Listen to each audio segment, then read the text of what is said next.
Being faithful isn't in everyone's DNA. Some prefer to play the field. But when things go wrong, it can cost more than a relationship.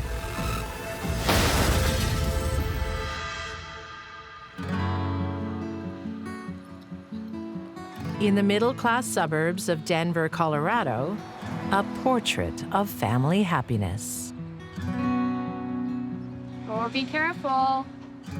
28-year-old Darcy Matlock seems to have it all.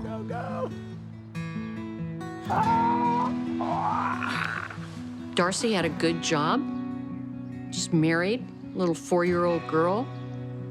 Everybody liked her. Oh, you must be tired. No? Hang on, let me picture you. Don't forget I'm working late tomorrow. And she had what many people thought was a stable marriage. Been working long hours lately. I know it. Hey, you want to swing? But Darcy is spending far too much time at the office. Her job provides extra benefits. Something was happening at the office.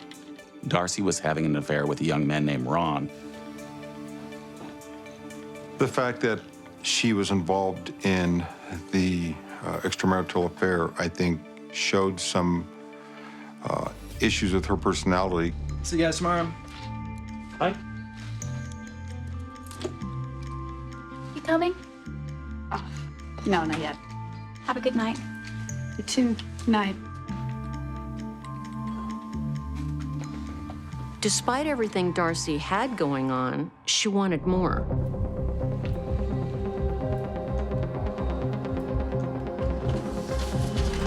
What happens in the office doesn't stay in the office.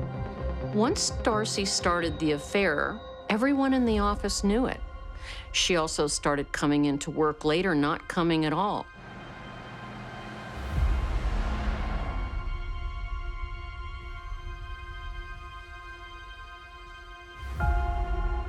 Before long, her husband hears all about Darcy's affair. Hey. Where have you been? Just out with a girlfriend. Stop the lies. I thought we were happy. I'm sorry. Darcy's life started to unravel.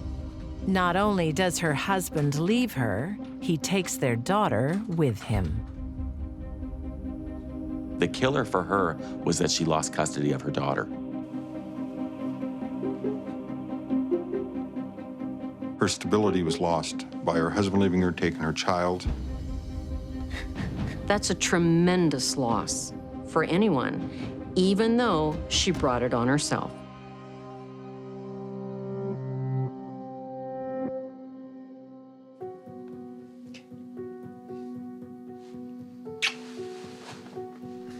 I miss her. You'll see her.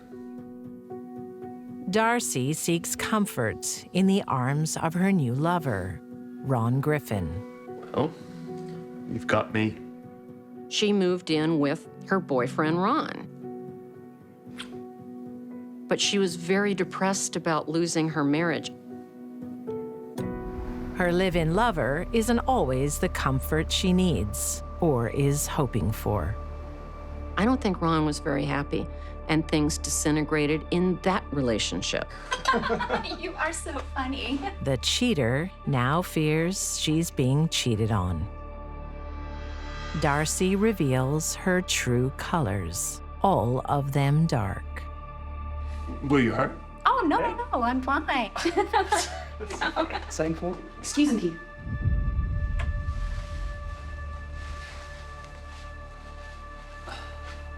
I gave up everything for you. Darcy's literally falling apart. She's your type. She's depressed, and she's starting to act erratically. Get real.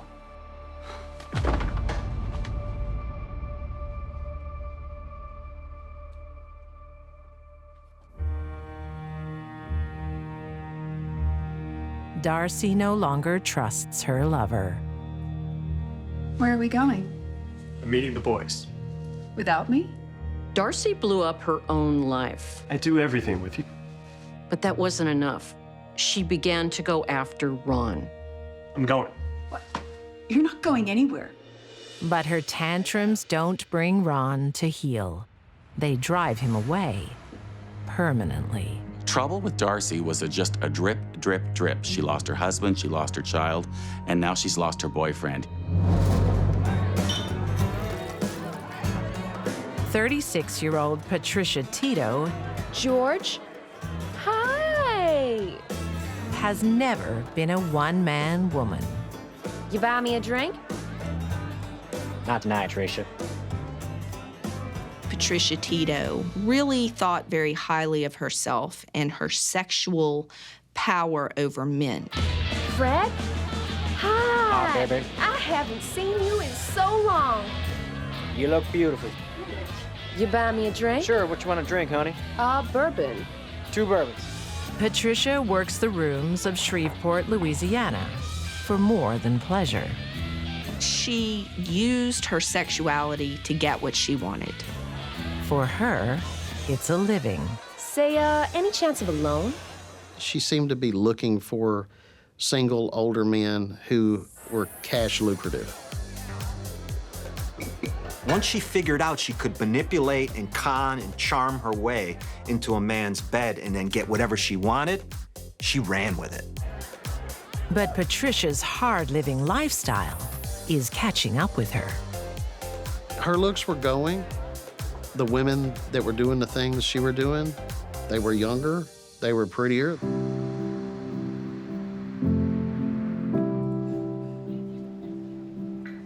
Tricia, you ain't no customer. Now get back to work. Patricia is forced to make ends meet the old-fashioned way. One time she had some sort of job in a restaurant as a waitress. Hi. Hi there. How's it going? Good, how are you? Yeah, doing well, thank you. You have some specials that look mighty fine. The brownie is delicious. For Patricia, it's just another venue to meet a man of means. Did you make it? No, I could have lied. But I did make the... 47-year-old Chris Shufflin ticks all the boxes. I'll have one of those, please. Okay, Thank I'll you. be back. Thank you.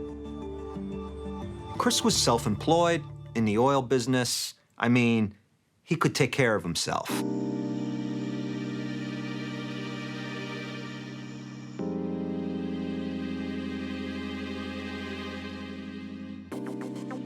Patricia no longer has a string of men to pay her way. Christopher looks like her best bet. He was lucrative, he had plenty of cash. He wasn't hurting for money. If you want to be with Patricia, the money needs to keep coming. You know, he would give her checks like between $200 and $1,500, right? To live on. Chris is an easy mark.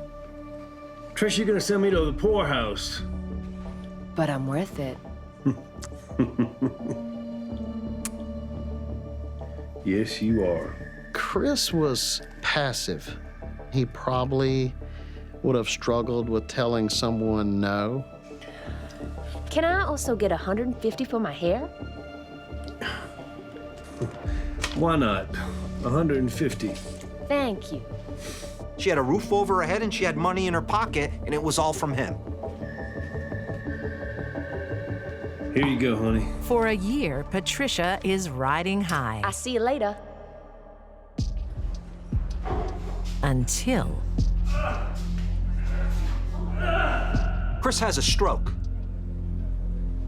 Hey, hun. Hey, how you doing, Tricia? Good. You're looking good. Am I? I don't feel so good. It's good to see you. At first, Patricia's full of sympathy.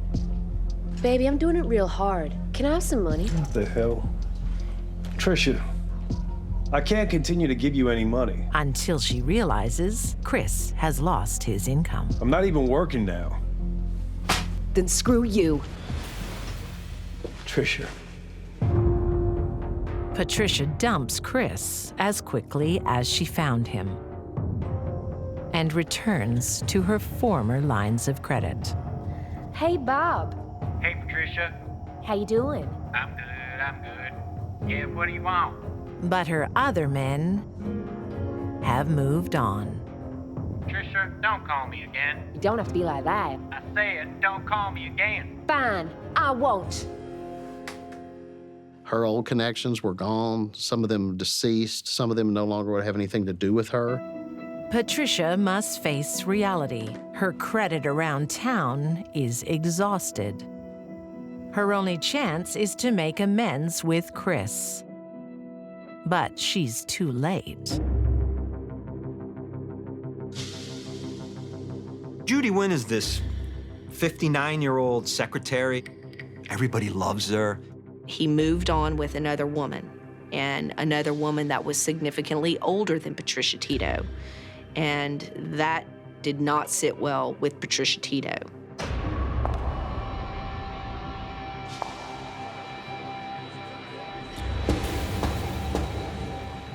I'll get you back. A woman scorned for love? Watch out. A woman scorned for love and money? That could be deadly. Patricia Tito isn't the only woman being replaced. In Denver, Colorado, 1993, You know it. Ron Griffin falls for 24-year-old Andy Hanks. He found a young, pretty young woman, Andy, that he'd fallen in love with. A whirlwind romance leads to marriage. But his ex, Darcy Matlock, won't accept she's been dumped for a second time. This fueled an obsession with Darcy. I mean, she could not stand that she lost Ron. Harassing the newlyweds isn't enough for Darcy. She wants Ron to suffer permanently. She started stalking, sneaking around. She wanted to hurt him deeply. Darcy plays the victim. Darcy had been claiming to everybody that Ron was abusing her, I didn't touch her. She's mad. that he'd been pushing her around and harming her. You're sacking me. Yeah, I'm sorry. The truth was, it was the other way around.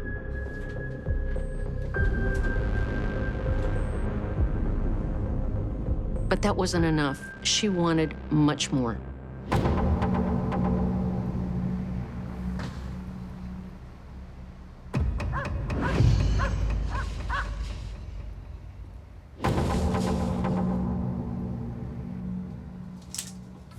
Run!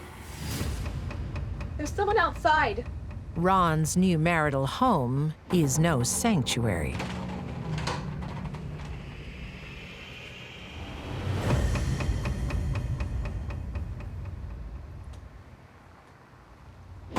She's doing everything she can to hurt him, to get him back for leaving her. I think you're feeling threatened. You're feeling under the gun. You feel like this person will just not let the relationship end. Darcy's stalking steps up a notch. Hello. Enjoy your dinner tonight? What? You know you're living with an out-of-work loser. Darcy, stop this! You know you won't. Darcy was consumed with jealousy.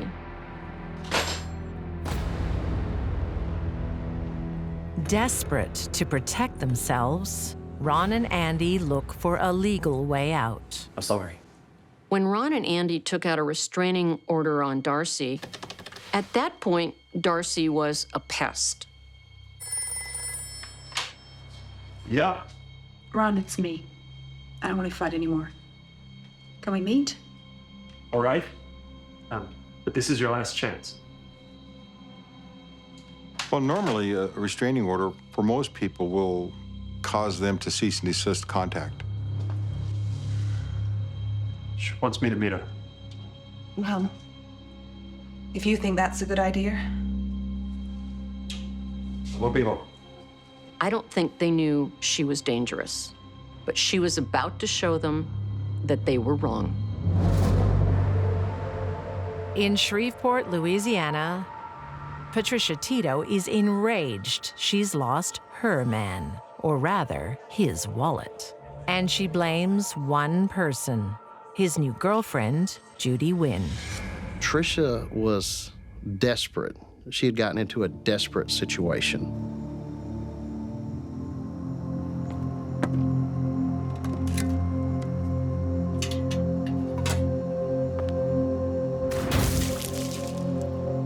She vandalizes Judy's car by throwing paint all over it.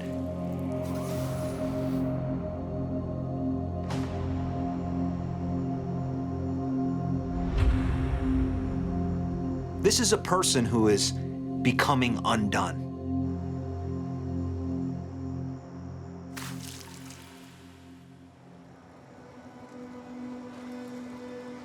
On August 31st, 2003, Patricia makes her intentions clear. You better sleep with one eye open. You hear me?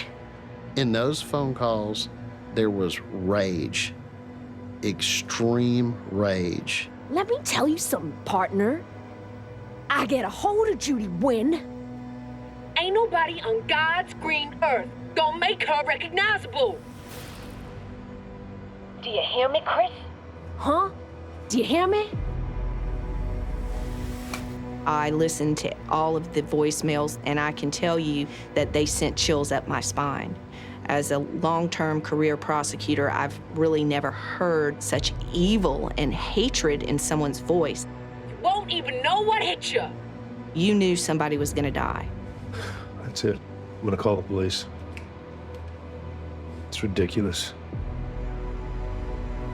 Yes.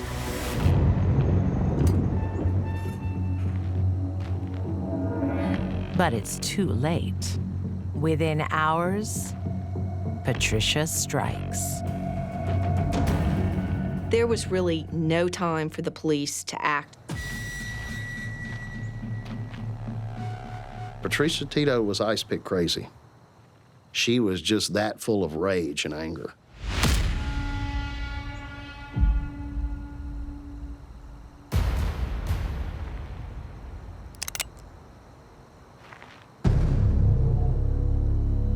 So Judy's washing dishes, doing her housework, and suddenly she sees somebody outside, and you know what? Guess who it is? It's Patricia. Probably was a feeling of just straight up shock.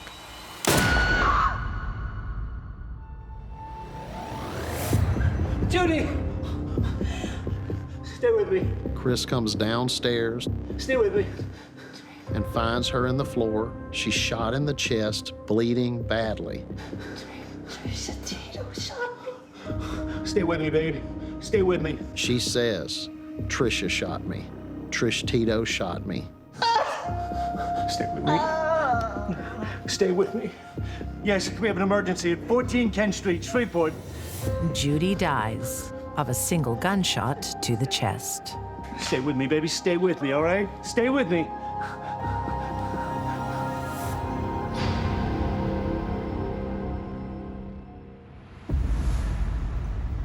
But what happens next isn't the outcome Tricia desires. Chris isn't gonna come running into her arms after she kills his girlfriend. It's not gonna happen that way, but she believes it will. Patricia Tito is wanted in relation to... It's not Chris who comes running, it's the police. With a trail of evidence, a death threat, and the victim's dying testimony, Patricia is the obvious prime suspect. Here, we don't have a case that Columbo needs to step in and solve, you know? She knew her number was up. Patricia is cornered and broke with nowhere to hide. All she has now is the mercy of the justice system. She eventually just walked to the front of the police station and said that she was wanted and she was here to turn herself in. She ended up pleading guilty to manslaughter, which in Louisiana is a heat of passion killing. In 2007, Patricia Tito receives 40 years in prison for manslaughter. She was just that full of rage and anger. She was going to put stuff back the way it was. That's the only motive to kill Judy.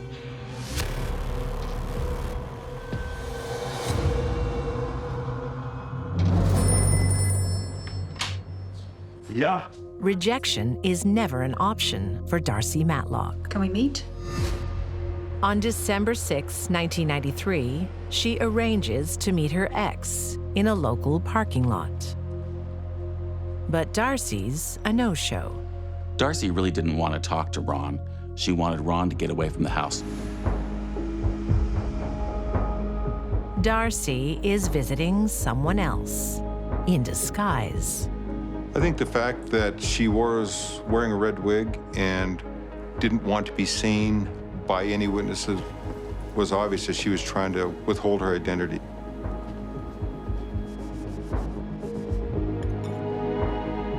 Neighbors reported seeing Darcy pacing back and forth. I think she was working up the courage to do what she wanted to do. Darcy can't have Ron, so she makes sure no one can.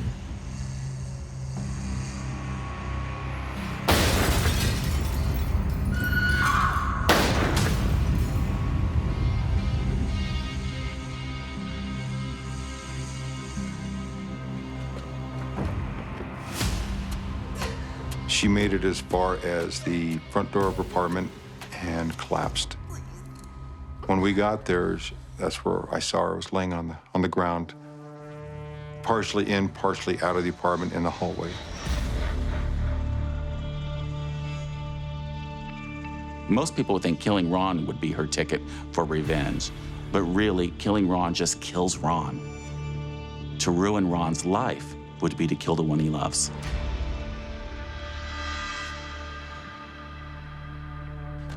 Darcy's next move is equally bizarre.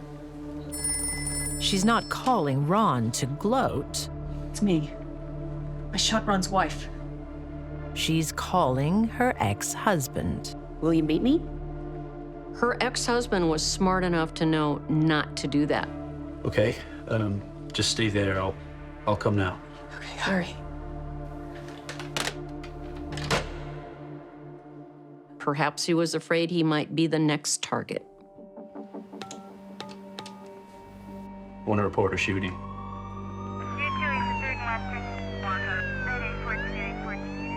Darcy's in for a surprise.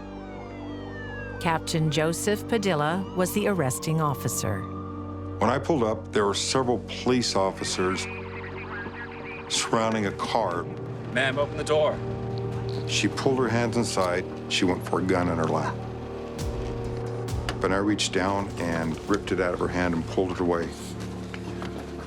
Get out of the car. We disarmed her that way.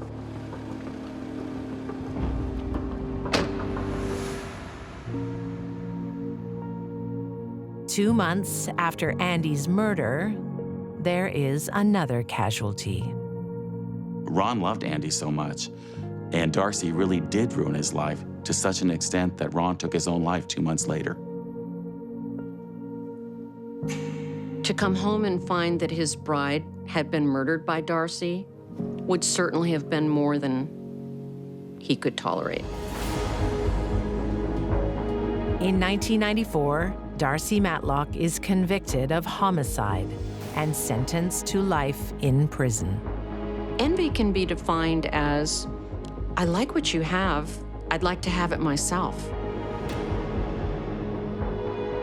Jealousy is, I like what you have, and I hate you for having it. And that was Darcy Matlock. Most people can feel a little jealous at times. stop ignoring me. Who's that? But it's never an excuse to kill the competition.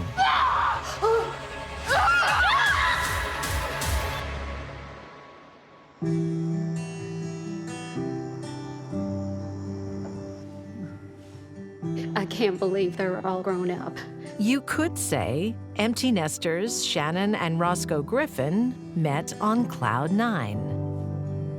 Oh, it was a farewell gift. Their 25-year romance is courtesy of NASA. She was very, very smart, and she majored in aerospace engineering. She was a trainer for space shuttle crews, but it was a very stress-filled job. He was in the Air Force, and her work with NASA brought them together. But the high-stress job takes its toll. A seizure puts Shannon on indefinite sick leave.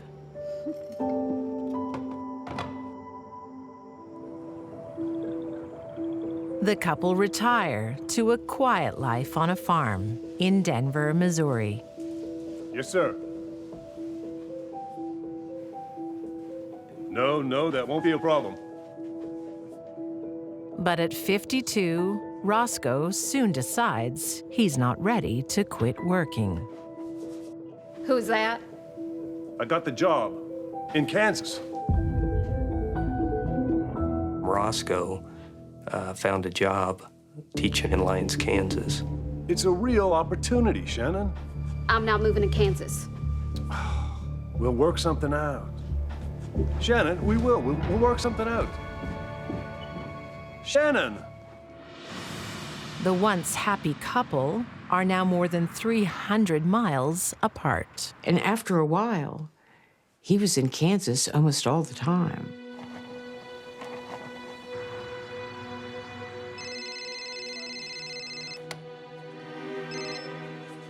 Hey, hon. Hi. How's it going? Hey, when you coming up here? I don't know. Shannon? The tyranny of distance strains their relationship.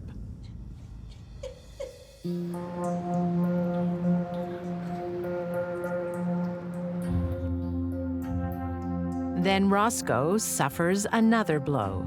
A close friend in the service commits suicide, leaving him devastated. Could you tell he was so depressed? No. No, he hit it well.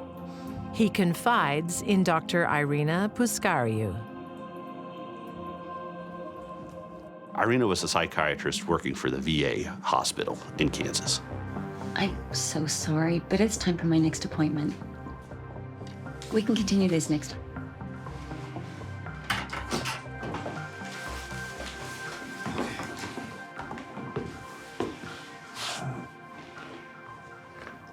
I don't suppose we could continue this over dinner.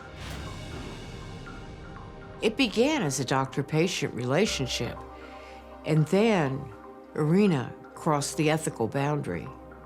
Yes. Great. I'd like that.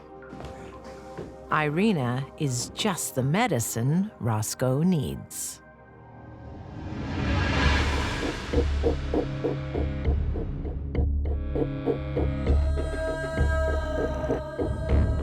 They claimed they fell in love, and the relationship became romantic.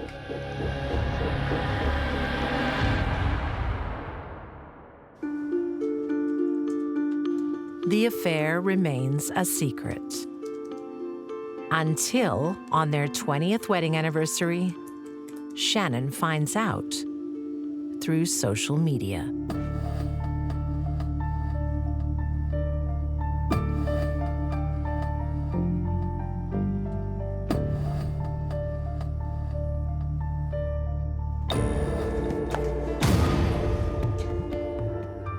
It was devastating to Shannon.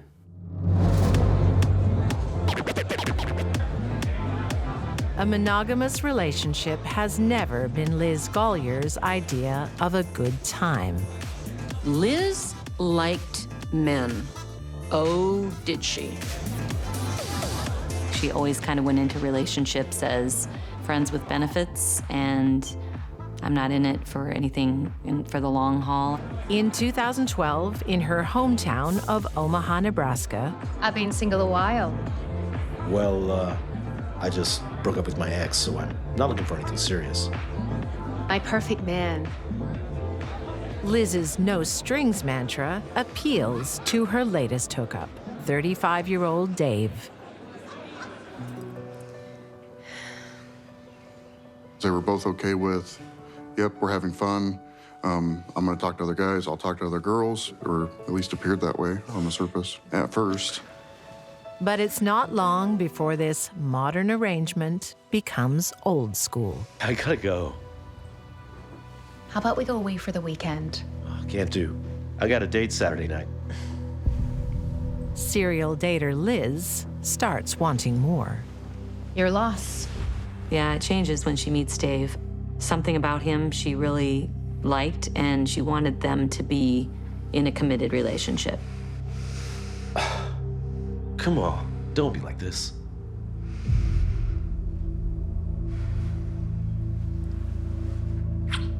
I'll call you.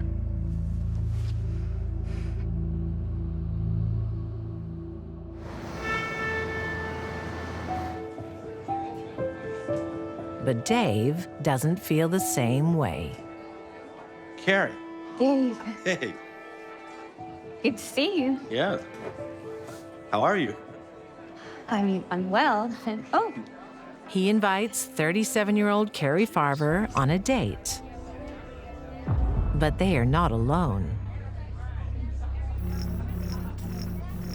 It wasn't long before Liz became obsessed with conquering Dave. And she would stalk any woman he was seeing. His phone starts blowing up. Guess who? Text message, phone calls, all from Liz. Just answer. They're not going away. Liz saw that she was everything Liz wasn't. She was tall, beautiful, had a great job. Lots to be jealous of there. Hey, I can't talk right now. Stop ignoring me. I need you to meet me at your place right now. Can't do. You have to. You have to right now. Okay, 30 minutes.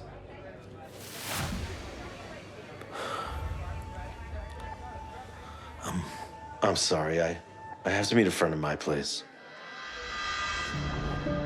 Dave manages to calm Liz, at least for the moment. But her distractions don't stop Dave from seeing Carrie.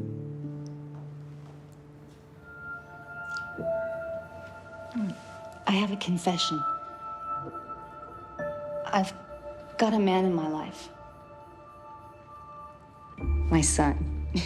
Carrie was protective of her son. I like you, but I'm not looking for a boyfriend.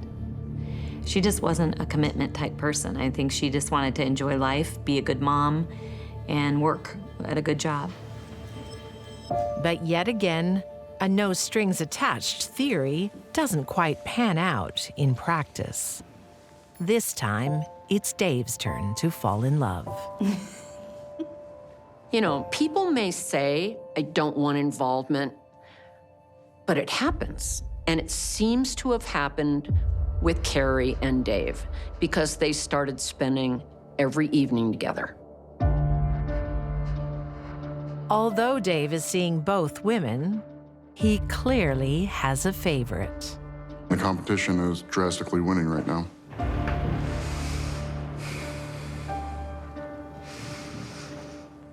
It was like being slapped in the face.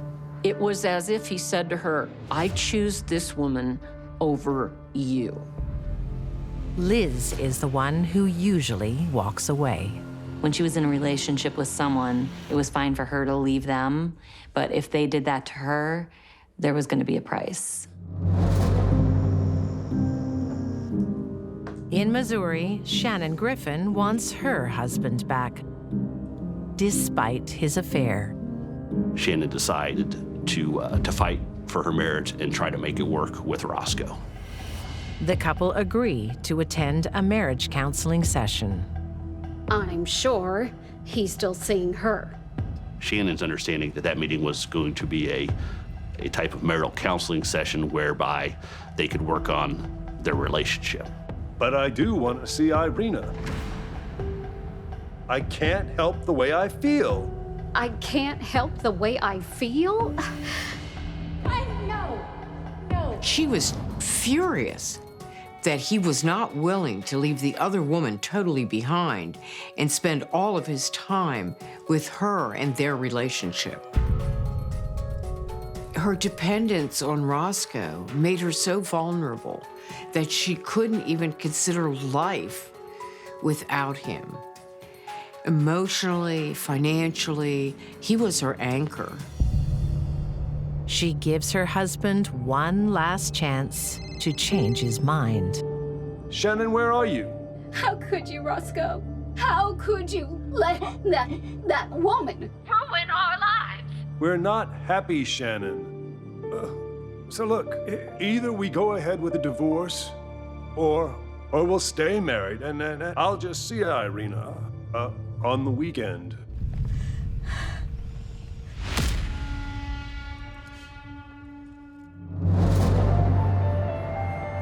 In Omaha, Nebraska, no strings attached Dave no longer wants to play around. He's hooked on Carrie Farver. November 13th, 2012 is like any other day for the new lovers. What time will I see you tonight? Not sure, probably late, so don't worry. Tuesday morning, Dave leaves for work about 6:20 in the morning. Carrie was up on her laptop. She was doing some work stuff, some emails. Her work is interrupted when Liz pays her a visit. The fact that Carrie was in Dave's life was more than Liz could handle. Carrie had to go. Shut up. Move it. I need your phone. Give me the password. Password 975. Okay. Carrie was probably terrified and thought, all right, she's crazy. I need to keep her from getting crazier, so I'm going to do what she says. All right, move it. Move it! But Liz is on a mission to eliminate her rival.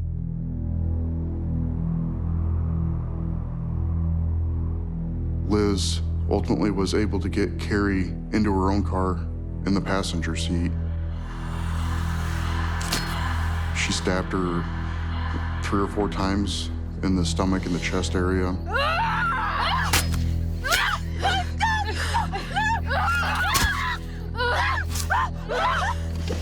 Was able to get her to a remote location. She burned her and covered her with a tarp, and then ultimately dismembered her body and put it into trash bags. And then to some trash somewhere. It will be 4 years before any trace of Carrie is found.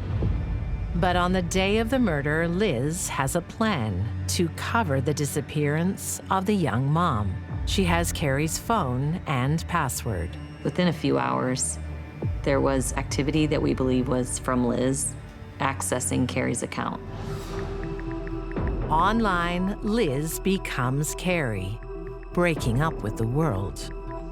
In today's world, you can send a message and say you're quitting your job, breaking up with your boyfriend or girlfriend, and it's kind of accepted in a way. The messages are blunt. We're done, I'm breaking up with you, I hate you, never talk to me again. It was just like a 180-degree change, like just a different person.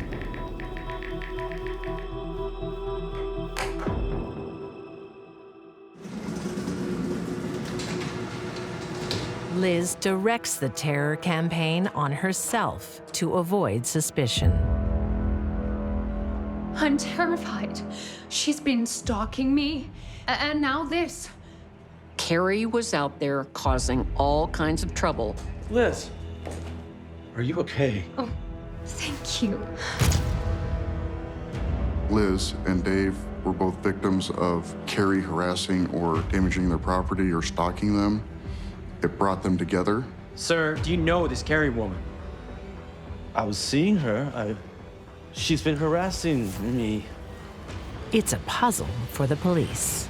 No one could ever actually find Carrie and then complete an interview or talk to her about it because she just never resurfaced. Thank you. Can you believe this?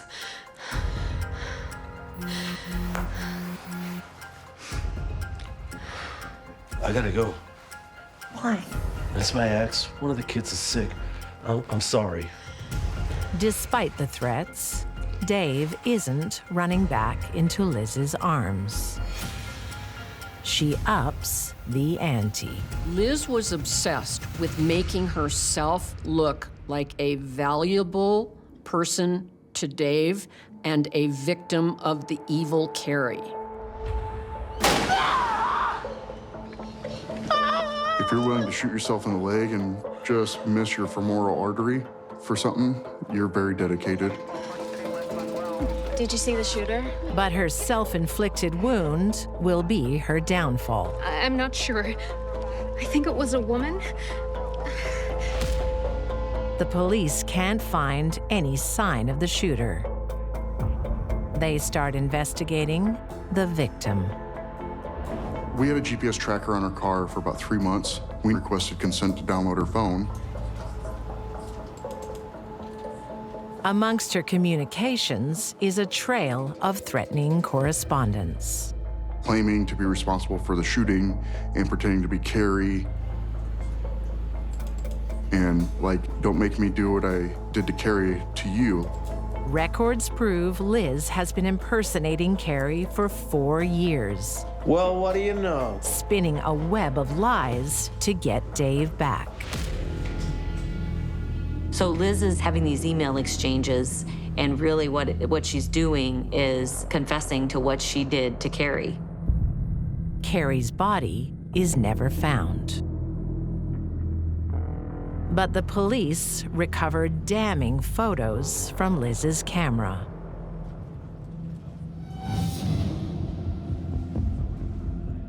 Gotcha. The deleted ones that had a picture of it looked like a post-mortem foot with a Chinese tattoo, it meant mother. And then we had a pathologist and another expert testify that it was Carrie's tattoo. Liz was proud of killing Carrie. In 2017, Liz Gollier is found guilty of first-degree murder and second-degree arson. She receives life for the murder and an additional 18 to 20 years for arson. Jealousy is a normal emotion in pretty much all animals. In Liz's case, it was breakfast, lunch, and dinner.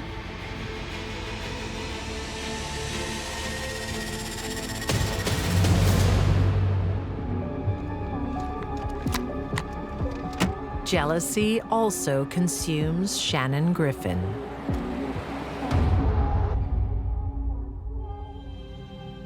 On January 13th, 2012, the day her husband tells her he won't give up his lover, Shannon drives 250 miles to reach Gladstone, Missouri, the home of Dr. Irina Puskariu.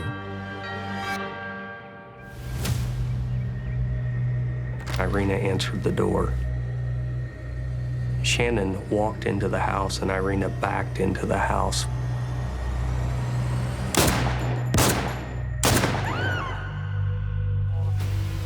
And shot Irina 3 times. And Irina fell to the floor. And Shannon walked over to her and pointed the gun at her face and shot a 4th time. When someone intentionally shoots in the face, it is a desire to erase that human being, to destroy their identity. There were pieces of bone and teeth scattered across the floor. This tragedy is made worse. There is an eyewitness. Her mother was there, and her mother saw every single minute of one shot after another as her daughter drops to the ground, blood spraying everywhere. It was a brutal, brutal scene to view.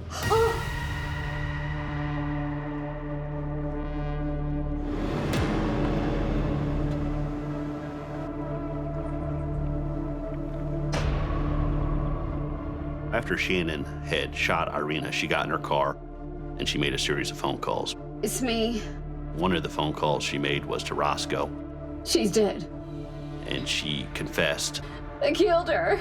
and said she had done the killing for him This isn't the first time she's hurt someone, but it'll be the last. to protect him from, in Shannon's words, that evil woman. Roscoe then called 911. Hello? Yeah. The police track her down within hours. Step out of the car, please, ma'am. Satisfied her job is done, Shannon cooperates.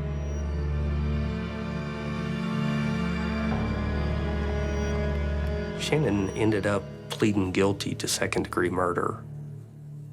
And she never went to trial. In 2015, Shannon Griffin is sentenced to 20 years for second-degree murder and 20 years for armed criminal action. Shannon didn't have a criminal history at all. She didn't even have speeding tickets. According to Roscoe, she was the type of person that would make him stop on the side of the highway to help an injured animal. She had not exhibited any kind of violent behavior prior to the shooting.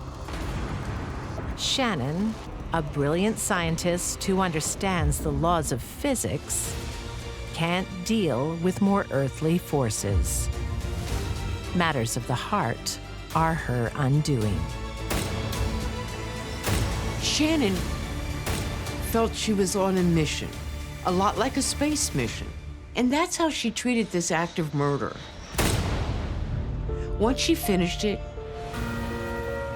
she was proud of her accomplishment.